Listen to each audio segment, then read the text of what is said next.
I'm in the process of converting my cup kit to tankless. So my cup kit, as you all are probably aware, because a lot of you have this kit, if not, if you may have watched my video, but this is my Stanceparts Cup Kit. It's a 1.5 gallon tank, which is that black tank underneath the silver compressor. It takes up basically my entire front compartment area. It's like pretty close to the battery. Let me pop the hood. So you can see here that it's pretty close to the battery, it's pretty close to the radiator. I want to run a duct that goes to the NSX Air hood. So either I'm going to try to make the OEM work, which is not going to work exactly because it's made for left-hand drive or right-hand drive. And this kind of stuff is moved over to the right on a right-hand drive car. So there's like pieces to mount up to here that I may need to work around or make new brackets for or move that or something. Or the downforce version, which is a piece that connects directly to the radiator shroud and bypasses any kind of bracketry attaching to the firewall. I'm going to use one of those two things, or third option I guess is to make my own, but of course that's I may or may not try that. But anyway, the reason I can't do any of that currently is because this tank is in the way. So you can see here that it goes pretty high, basically like almost as high as the top of this shroud. So I want to get the tankless. The tankless is going to be just the compressor.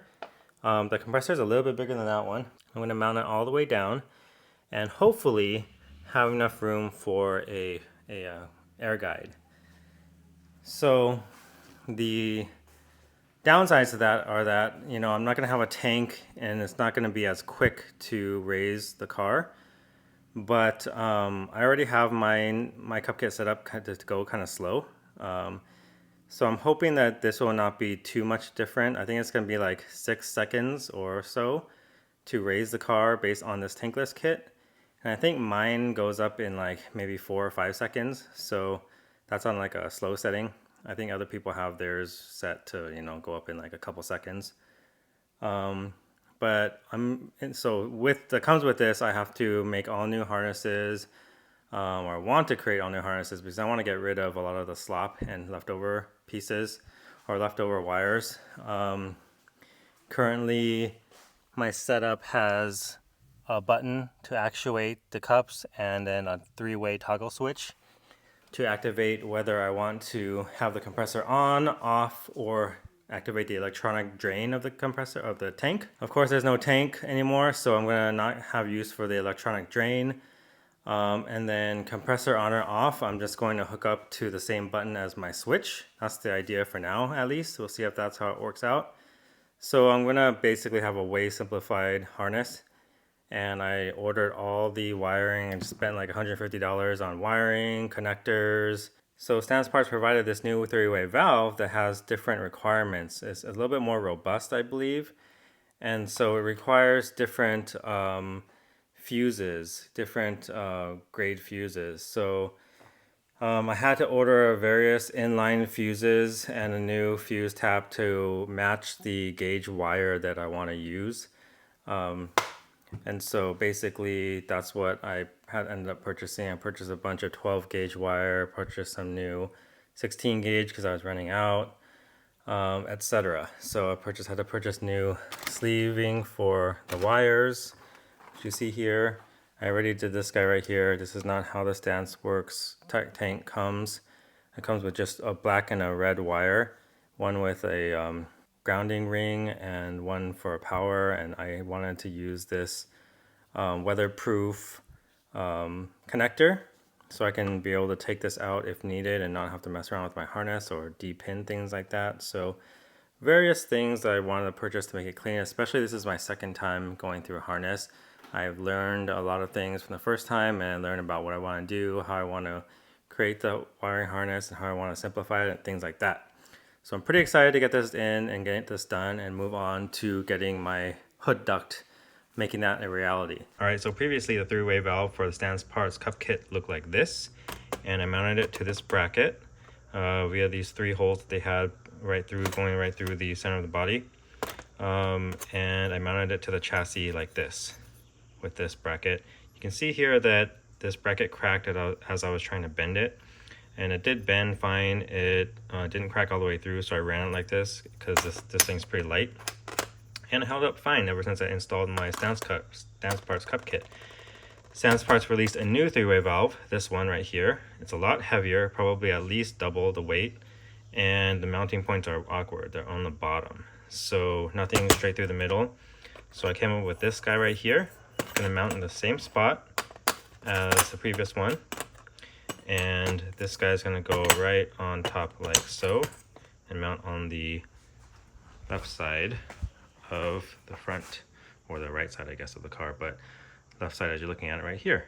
So I'm probably going to prime and paint this bracket since this one's looking pretty nice. And of course I learned from my mistakes on this other one and heated this one up, so you can see here both bends, or all three bends, no cracks. So pretty proud of this. Go ahead and drill the holes last and then scuff it up, prime and paint it. All right, this is what the bracket looks like inside the car. As you can see, there's a big old gap right there because I had to end up drilling separate holes and moving the three-way valve over more.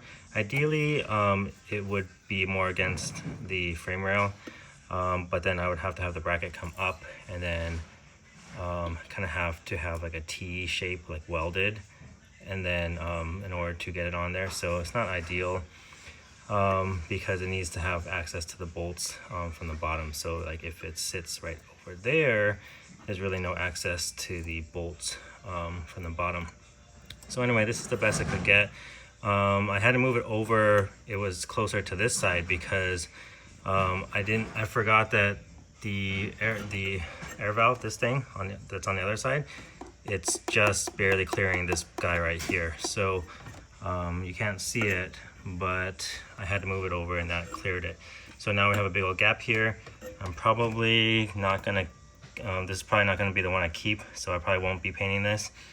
What I'll probably do is do like a send cut send maybe, and then have them cut this nicely in aluminum and bend it for me. They probably won't be able to bend like that last piece, maybe just the two major bends. We'll see. I never use their service, but I can bend that last one by myself. So I'll probably just draw this bracket up in CAD and then send it over to them and see how that goes. So because I really don't want to make this bracket again by hand, it's kind of a pain. So we'll leave it like that for now. So hopefully we can get this tankless conversion kit in here and free up some space in here and get some vent duct for my hood. That's the entire goal. So I think this will be good. So now I just need to work on the new harness since I'm getting rid of the tank and getting rid of a lot of functionality in the harness. So I'm going to make a brand new harness.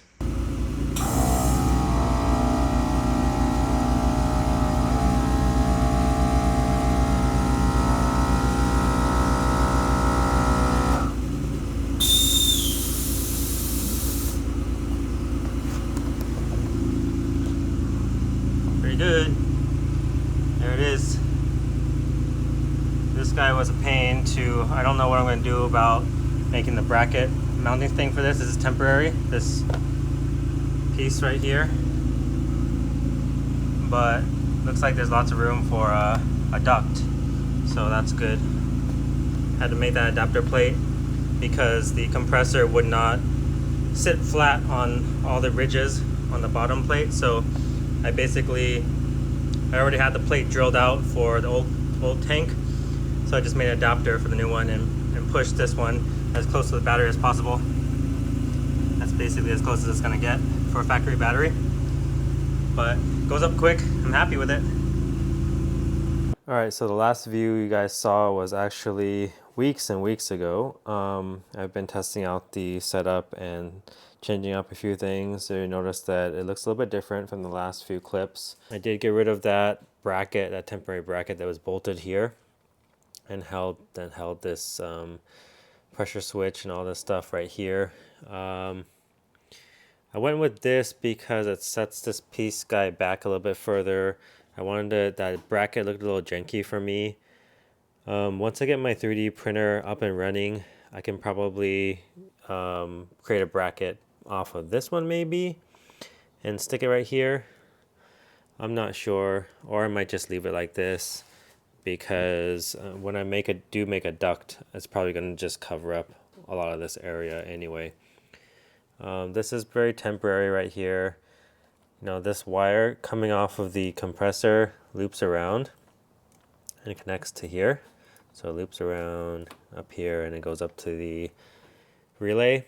I could cut that down, except that I want to leave it full length right now because things are kind of still in a state of flux. I'm moving things around constantly and I don't want to cut it down too short just yet. You know, like this guy right here, because I had it mounted over here before, this wire was long enough, but because I put it up here, I had to create a little extension. So eventually I'll clean all this up, you know. Once I figure out a final spot for this, I will, you know, splice in a wire, make it look a little bit nicer. I'll possibly shorten this up, and of course I'll take off these orange tags that are labeling the wires for me. Down here at the three-way valve, again, this bracket, I'm not super happy with it due to the spacing here, so once I get my 3D printer up again, I will probably print up something for that. And then you can see that because the airline goes up, there was no real nice way to get it to go back in there, so I end up having to do a 90-degree fitting. So that's fine. It's holding up fine. It's not leaking or anything. So I think that's about it for this. The compressor is mounted nice and sturdy. No problems there. I'll probably leave that adapter brackets silver because the tray that it's mounted to is also, you know, silver raw finish. So as opposed to coating it black or something like that. Also, I want to do like a Type R under tray, which is aluminum color as well. So that should all blend in. What else? I guess I'll show you guys the function again. Battery's on. Let me get my keys. So again, I did hook up the, basically, if I didn't put the wiring diagram on screen yet, I'll put it up right now, but I hooked up the button to the pressure switch and the compressor, or the pressure switch and the three-way valve, I believe. That way it activates them both at the same time. I have to note, I have been having some issues, weird issues, where I would, you know, the cups work just fine for a little bit, maybe like 2 or 3 or 4 times, and then I'll drive it around, and then I'll get somewhere at my destination, I'll test it out, the cups just don't work. They don't turn on, and so I'll go pop the hood, I'll end up like screwing around with the grounds, of which I have 2 right now. I have 1 grounded there, 1 grounded there. Or I'll unbolt the relay or mess around with some stuff, and then it ends up working again. And then I'll do it all over again the next time I drive out. So I don't know what the issue is or has been. So far it's been okay, but I haven't driven out too much. When I used to have these grounds both on the same wire, which is why there's kind of like a cut wire you can see right there. You can see copper. I used to have this wire connected to that ground. And to note, I'm very terrible at wiring, so I'm kind of just taking shots in the dark with what's going on. So I separated the grounds. I don't know if the ground was just not making good connection, and every time that I like unbolted it and bolted back in, that it's making a new connection that's better. I also tried swapping around these 2 wires on the pressure switch. To my knowledge, I don't think it matters which one goes where.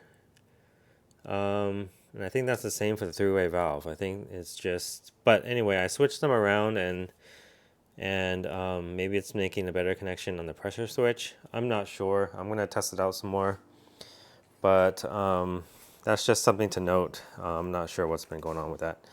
So let's test it out. Put the key in.